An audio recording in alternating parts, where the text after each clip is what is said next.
Salve, guerreiros! Força e honra! Presidente da República sanciona a Lei 14.965, que versa sobre concursos públicos com a possibilidade de prova 100% online. O que é que você acha? Já deixa aqui seu comentário, porque esse assunto é extremamente polêmico e é muito importante nós expressarmos a nossa opinião sobre esse tema. Detalhe importante, nós não vamos fazer uma aula sobre a lei, porque ela muito provavelmente pode começar a ser cobrada em concurso em breve. Nós vamos fazer uma aula sobre as impressões e os principais pontos dessa lei, especialmente os pontos mais polêmicos, ok? Vamos lá então fazer uma breve análise, não sei se você me conhece, meu nome é Marcelo Adriano, estou no mundo dos concursos há bastante tempo, tá? E a gente está aí batalhando com os nossos alunos, ajudando-os para que eles efetivamente sejam aprovados em concursos públicos, já assim como eu fui, tudo bem? Bem, com relação a esse tema, que é extremamente polêmico, nós temos que fazer algumas observações que são consideradas importantes. A despeito de ser tratado como lei geral de concursos públicos, o primeiro ponto aqui é que ela não trouxe assim, tirando esses pontos polêmicos, que nós vamos debater daqui a pouco, ela não trouxe tantas inovações assim. Tá? E o ponto polêmico é justamente a parte online, que a gente vai debater daqui a pouco. E por quê? Porque a boa parte daquilo que está na lei já é aplicada em boa parte dos concursos públicos. O que ela fez na realidade foi oficializar.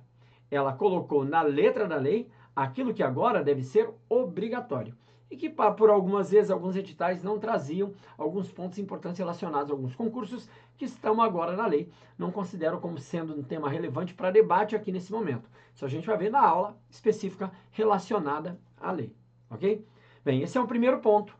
Não trouxe nenhuma grande inovação e no final nós vamos colocar um ponto muito negativo relacionado a essa lei que deveria ter trazido e não trouxe, não atendendo os principais anseios dos principais interessados, ao menos de um dos polos dos principais interessados, que é dos concurseiros. É o polo dos concurseiros.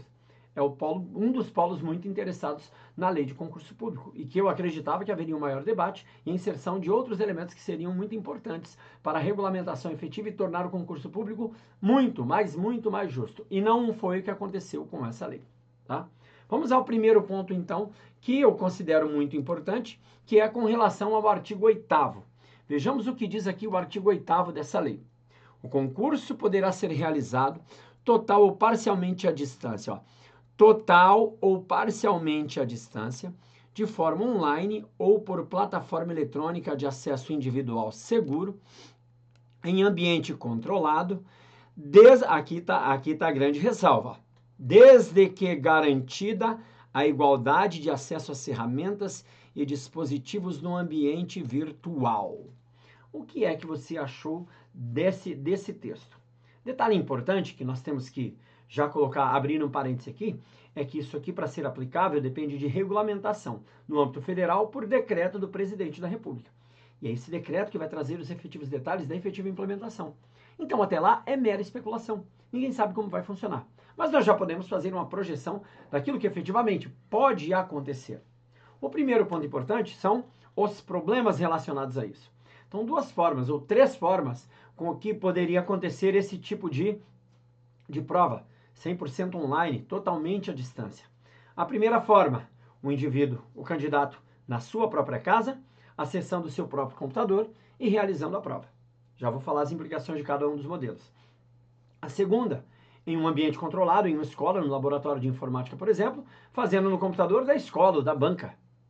E a terceira, um misto. Como assim um misto? Aqueles que assumirem o risco poderem fazer na sua casa e aqueles que não tiverem condições disso, poder fazer então presencial, em um misto. Vamos falar sobre as três possibilidades.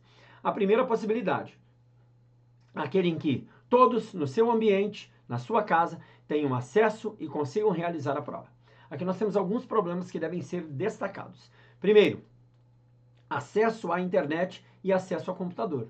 E as pessoas que não tiverem acesso à internet e acesso ao computador? A gente vê todos os dias aí na mídia histórias de sucesso de pessoas que eram garis, que eram de uma condição social muito ruim e que venceram na vida passando em concurso público. E essas pessoas teriam a possibilidade de ter um computador bom o suficiente para acessar esse sistema e que efetivamente conseguisse realizar a prova? E quem mora em uma localidade muito distante, cuja internet é muito ruim? E se por acaso, no meio da prova, cair energia elétrica, o computador vier a travar, como isso vai se resolver? Como garantir, como diz a lei, garantida a igualdade de acesso às ferramentas e aos dispositivos de ambiente virtual. Como garantir isso num país do tamanho do Brasil, com tamanha diversidade? Imagine lá no interior do Acre, no interior do Nordeste, no interior do Mato Grosso, no interior do Paraná, como as pessoas conseguiriam realizar essa prova se ela é 100% online? E para ter esse acesso eu preciso de uma boa máquina, preciso de uma webcam, né? Já a gente vai debater sobre isso, falar sobre isso daqui a pouco, para que haja o efetivo controle. Eu preciso de energia elétrica e preciso de boa internet. Então isso gera uma grande barreira, que eu espero que, ao menos por mágica, o decreto presidencial venha a regulamentar, ok? Um outro problema relacionado a isso é o controle. Você pode imaginar, nossa, Marcelo Adriano, como é que vai ser feito o controle? Existem softwares específicos para esse tipo de controle, sabia? Softwares que travam a tela do computador, ou seja, você não consegue alternar páginas para consultar nada. Controle por intermédio de webcam para que você se mantenha aqui, focado na prova, não possa sair. Controle do ambiente por intermédio de uma varredura, que não é total, né? Porque você faz a varredura inicial para que a câmera veja o seu ambiente. Mas depois, nesse ambiente pode ser colocado uma cola, por exemplo, atrás de você. É algo muito fácil de burlar. Um outro problema, e se por acaso tiver que ir ao banheiro? Como vai resolver o problema do banheiro? O candidato vai ser obrigado a fazer a prova inteira. E olha que tem provas aí de 4 ou 5 horas. Sem poder ir ao banheiro, como é que vai funcionar? E a possibilidade de cola? E a possibilidade de consulta? Então são desafios grandes que eu não vejo. Tudo bem que eu não tenho, né, o maior conhecimento técnico de informática do mundo. Mas são desafios grandes que eu não vejo a possibilidade de se garantir a isonomia da concorrência. Tá? A igualdade na concorrência. Onde somente o conhecimento é o elemento, conhecimento eu digo, tanto técnico-teórico, né, quanto de fazer a prova, né? Somente o conhecimento, a capacidade, melhor dizendo, é o elemento capaz de te fazer ser aprovado em um concurso. E aí? E aí nós estaremos nesse dilema. Eu espero que o decreto traga essa solução que para mim parece mágica. Ok? Segunda possibilidade, em que as pessoas possam ir até um ambiente e lá realizar a prova em um computador, da banca ou da escola ou de quem quer que seja. Aí eu tenho outro problema.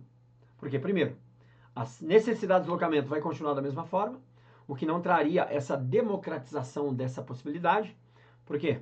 Porque a democratização de toda a prova ser online é o indivíduo poder fazer a prova onde quiser, de onde puder, e não tendo que gastar com hospedagem e com passagem.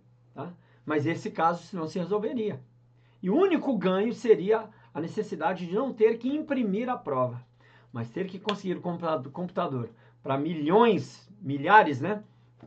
Já temos concursos aí vários, com mais de 1 milhão de inscritos. Como é que se faria? Como é que se conseguiria? Seria um laptop específico? E se o meu computador é melhor que o dele? E se a minha webcam não funcionar? Então, essa possibilidade eu considero também inviável, ou muito difícil de se implementar na prática, ao menos nos concursos grandes, nacionais e maiores. A terceira possibilidade é a possibilidade mista, de quem desejar fazer a prova online e quem desejar fazer a prova física. Será que isso seria possível? Eu acredito que sim. Mas aí nós teremos que ter um regramento muito específico relacionado a isso. Por quê? Porque é possível que eu assuma o risco de fazer a prova online. E o risco será meu. Se acabar a internet, se desligar o computador, se eu tiver que ir ao banheiro, eu simplesmente serei desclassificado. Mas como assim, Marcelo Adriano? Não haveria isonomia. Vou te dar um exemplo, porque aí é uma conveniência do candidato.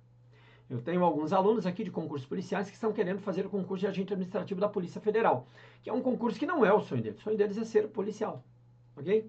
E aí a gente debate lá no nosso grupo, conversando, vale a pena ou não vale a pena, eu exponho minha opinião, eles expõem a opinião deles, a gente pondera, faz um plano para quem quer fazer, e não é o concurso dos sonhos.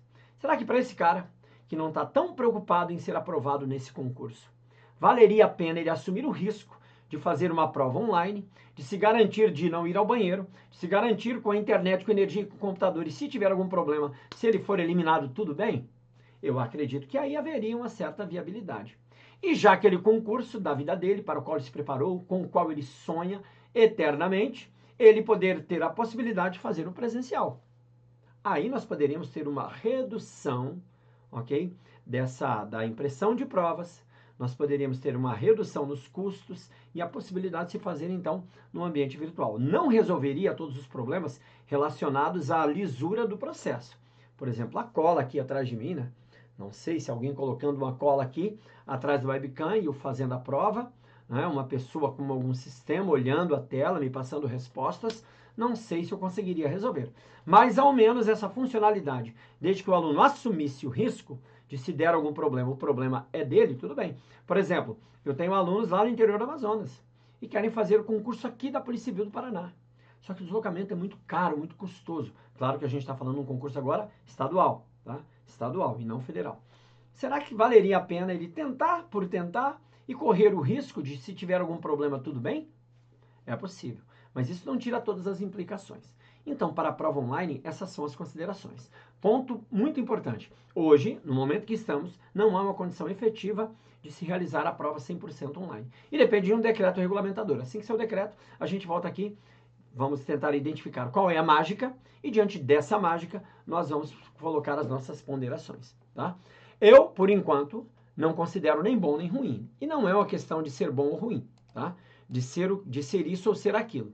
Na realidade, o que é a necessidade de se fazer. E não adianta você também ficar reclamando, tá? Por que não adianta ficar reclamando? Porque se só gemer e gritar adiantasse, porco não morria. Porco não morria, tenho a certeza absoluta disso. Tá? A gente deveria ter lutado antes para que outros pontos fossem inseridos nessa lei.